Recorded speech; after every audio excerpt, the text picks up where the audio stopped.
ఎకనామిక్స్లోని ఒక important question చెప్పుకున్నాను ఈరోజు. దాని క్వశ్చన్ ఏంటంటే structure of Indian economy. Structure of Indian economy.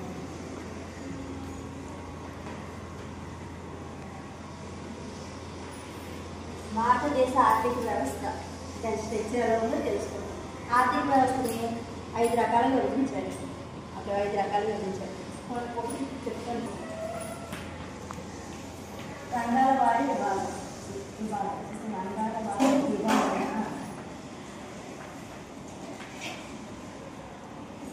రంగాల వారీగా విభజన చేశారు.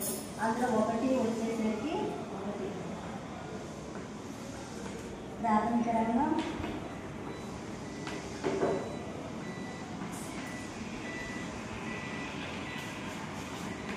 ద్వితీయ రంగం, తృతీయ లేదా సేవా రంగం.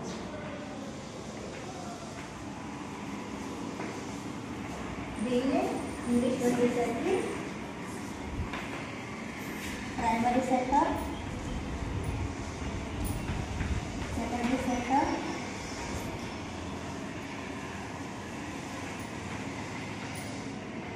మూడోది వచ్చేసరికి territory or service sector. Territory or service sector. ఇవన్నీ కూడా స్ట్రక్చర్ ఆఫ్ ఇండియన్ ఎకానమీ ఇంకా 5 ఉంటాయండి. ఇప్పుడు మొత్తం చెప్తున్నాం. మీకు సపోజ్ ఏం గుర్తులేదు అనుకోండి, ఇలా హెడ్డింగ్ మనం రాసుకుంటే దీని ఎక్స్ప్లెనేషన్ ఇద్దాం. ఇప్పుడు ప్రాథమిక రంగం లేదా ప్రైమరీ సెక్టర్, ద్వితీయ రంగం లేదా సెకండరీ సెక్టర్, తృతీయ రంగం లేదా టెరిటరీ సెక్టర్. మీరు గుర్తుపెట్టుకుంటే చాలా బాగుంటుంది. ప్రాథమిక, ద్వితీయ, తృతీయ. ఓకే, ఫస్ట్ ఆఫ్ ఆల్ ప్రాథమిక రంగం గురించి చెప్తున్నాం. ప్రాథమిక రంగం నుంచి ప్రజలు ఎక్కువ ఆధారపడి స్వాతంత్రం వచ్చినప్పుడు ప్రాథమిక రంగం మీద అంటే ఇది అసలు ప్రాథమిక రంగం అంటే ఏంటి, ఇందులో ఏముంటే తెలుసుకుందాం. వ్యవసాయం, అటవీ పరిశ్రమలు, మత్స్య పరిశ్రమ, ఇంకా గనులు కవ్వలు.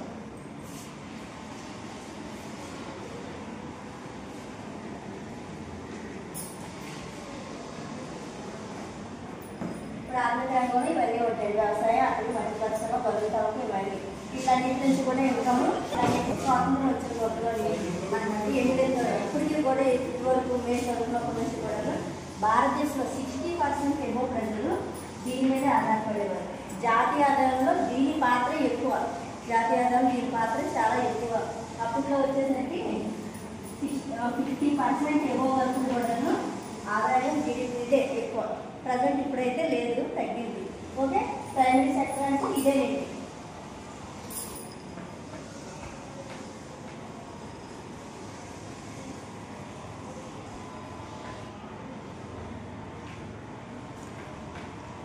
ఇందులో ఏముంటాయండి? ఇందులో ఏముంటాయి? వాయువు, నీటి సరఫరా.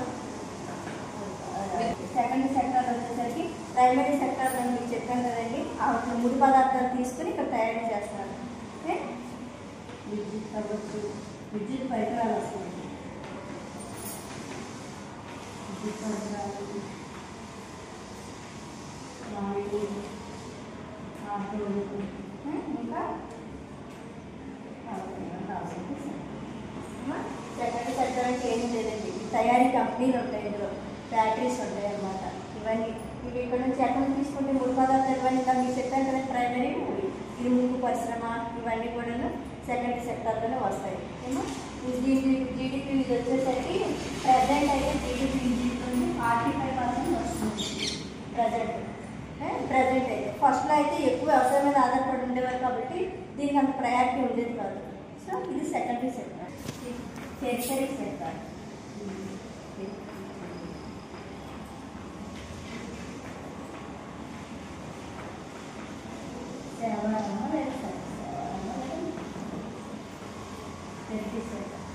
ఇందులోకి వచ్చేసరికి ఏముంటాయండి? ఐటీ, కమ్యూనికేషన్, వ్యాపారం, హెల్త్, వ్యాపారం, విద్య, ఆరోగ్యం, బీమా, బ్యాంకింగ్, రవాణా,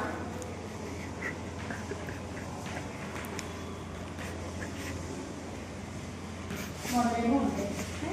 మీకు అర్థం ఉంది కదండి. ఐటీ ఈరోజు టెలికాలింగ్ సెక్టర్, ఐటీ అంటే తెలుసు కదా, ఇన్ఫర్మేషన్ టెక్నాలజీ, కమ్యూనికేషన్ స్కిల్స్, వ్యాపారం, విద్య, ఇవన్నీ కూడా దీంట్లో సేవా రంగంలోకి వస్తాయి. మీకు యాక్చువల్గా చెప్పాలంటే, బ్రీఫ్గా చెప్పాలంటే మీకు ఎన్నోసార్లు చెప్పారు. ఇది ఇండియా అనుకోండి, ఇది ఇండియా అనుకోండి, ఇది ఇండియా అనుకుంటే ఇండియాలో ప్రతి దాని మీద ఇన్కమ్ వస్తుంది. జాతీయ ఆదాయం లెక్కేసినప్పుడు ప్రతి దాని మీద ఇన్కమ్ వస్తుంది. ఏ ఇన్కమ్ వచ్చినా ఆ 3 సెక్టార్లు గురించారు కదా, ఆ 3 సెక్టార్లకి వేస్తారు. బ్యాంకుల నుంచి రానివ్వండి, దొంగల నుంచి రానివ్వండి, మీరు ట్యాక్స్ కట్టనివ్వండి, బ్యాంకుల నుంచి రానివ్వండి, ఏ ద్వారా వచ్చినా ఇన్కమ్ని ఆ 3 సెక్టార్లకి వేస్తారు. ఆ 3 సెక్టార్లో వేసిన తర్వాత దాన్ని క్యాల్కులేషన్ చేసుకుంటారు. వీటి వల్ల మీకు దేని వల్ల ఆదాయం వస్తుంది, మీకు ఏమైనా ఐడియా ఉంటుందా? కాదు కదా. వీటి వల్ల కదా ఆదాయం, నేను చెప్పిన 3 రంగాల నుంచే కదా ఆదాయం వస్తుంది. వచ్చినప్పుడు దాన్ని విడగొట్టేటప్పుడు అట్లా తృతీయ రంగం మన ర్యాక్ ఉంటుంది. ఈ పుస్తకాలు ఇక్కడ, ఫస్ట్ ఈ పుస్తకాలు ఇక్కడ, సెకండ్ ఈ పుస్తకాలు ఇక్కడ, థర్డ్ ఈ పుస్తకాలు ఇక్కడ విడగొట్టేస్తాం. తర్వాత మాకు ఏం కావాలంటే అది ఎత్తుకుంటాం. సో అలాగే ఇది కూడా 3 రంగాల కింద ఇలా విడగొట్టి ఇన్కమ్ లెక్కేస్తారు. ప్రజెంట్ అయితే ఇది బాగా జీడిపిలో కూడా ఇదే బాగా ఉంది. ఎలా ఎందుకంటే ప్రాథమిక రంగం ఎక్కువ వ్యవసాయం ఉంది కాబట్టి రోజు సాంకేతికత వచ్చేసింది. దాని మీద డిపెండ్ అయ్యి ఉండడం అనేది ప్రజలు తగ్గించేశారు. సెకండరీ కూడా అంతే, ఫ్యాక్టరీ కూడా వీటి మీద ఎక్కువ ఉన్నారు కదా. ఇది ఇంప్రూవ్మెంటే. ప్రాథమిక రంగం నుంచి ద్వితీయ రంగం, ద్వితీయ రంగం నుంచి తృతీయ రంగం ఉంది. ఇదంతా కూడా improve. Okay, national income structure occupational structure అంటారు. లేదు, నేషనల్ ఉపాధి స్ట్రక్చర్ అంటే ఉపాధి నిర్మాణం.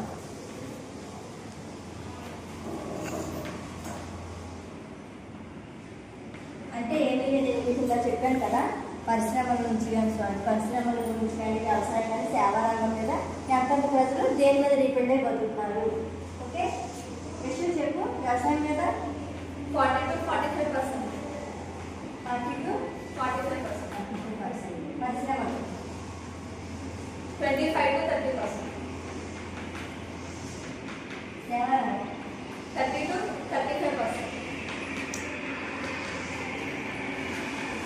ఆక్యుపేషనల్ స్ట్రక్చర్ దీని మీద డిపెండ్ అంటే ఏ ఆక్యుపేషన్ మీద ఎంతమంది డిపెండ్ అయిపోతున్నారు అనేది మాత్రమే చెప్తుంది. అసలు దీని అన్నింటికంటే ఇలా మీకు చెప్పాను కదా, నేను 3 ప్రాథమిక రంగం, ద్వితీయ రంగం చెప్పేవి, అవి మాత్రమే ఇంపార్టెంట్ బాగా. Okay, 4 national income structure. మరి మీరు సెకండ్ చెప్పలేదు.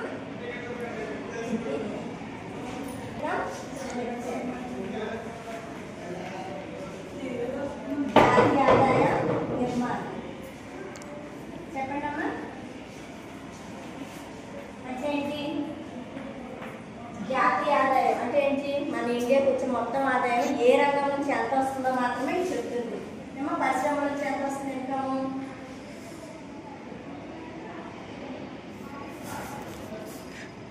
వ్యవసాయం, జాతీయ ఆదాయ నిర్మాణం అంటే ఏ రంగం నుంచి ఎంత ఆదాయం వచ్చింది దాన్ని బట్టి చెప్తారు. మనకు ఎక్కువ వచ్చే సేవా రంగం ఇలా చెప్పారు కదా మీకు, సర్వీస్ సెక్టర్ నుంచి ఎక్కువ ఆదాయం వస్తుంది.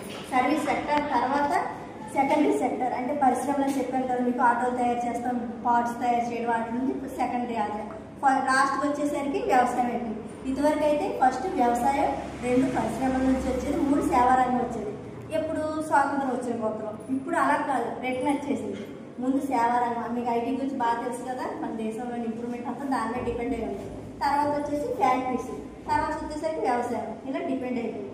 సో ఓకే, అదే ఇది చెప్తుంది. జాతీయ ఆదాయ నిర్మాణం అంటే ఇదే. ఎలా అంటే స్వాతంత్రం ఎలా చెప్తాను చూడండి.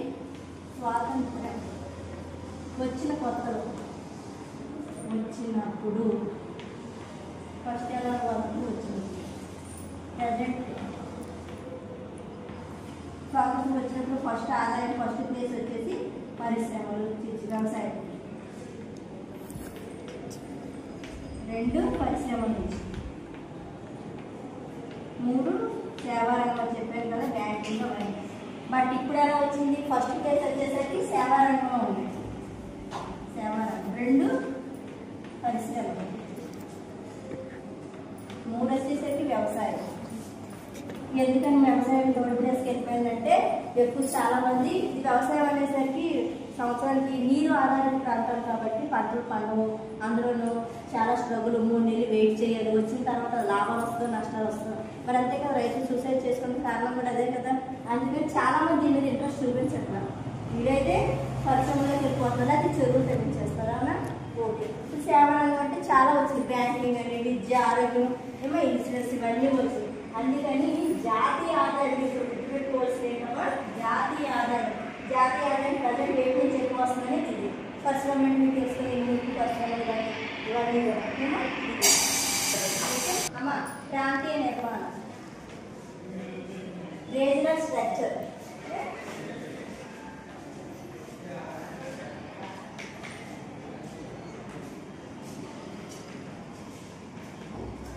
బాగా అభివృద్ధి చెందిన ప్రాంతాలు, అభివృద్ధి చెందని ప్రాంతాలు, అభివృద్ధి చెందిన ప్రాంతాలు. అభివృద్ధి చెందిన ప్రాంతాలు చెప్పండి. మహారాష్ట్ర,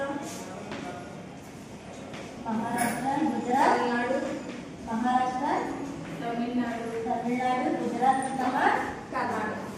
తమిళనాడు, కర్ణాటక, గుజరాత్. అంతేనా? అభివృద్ధి చెందని ఒకటి ఉంటాయి.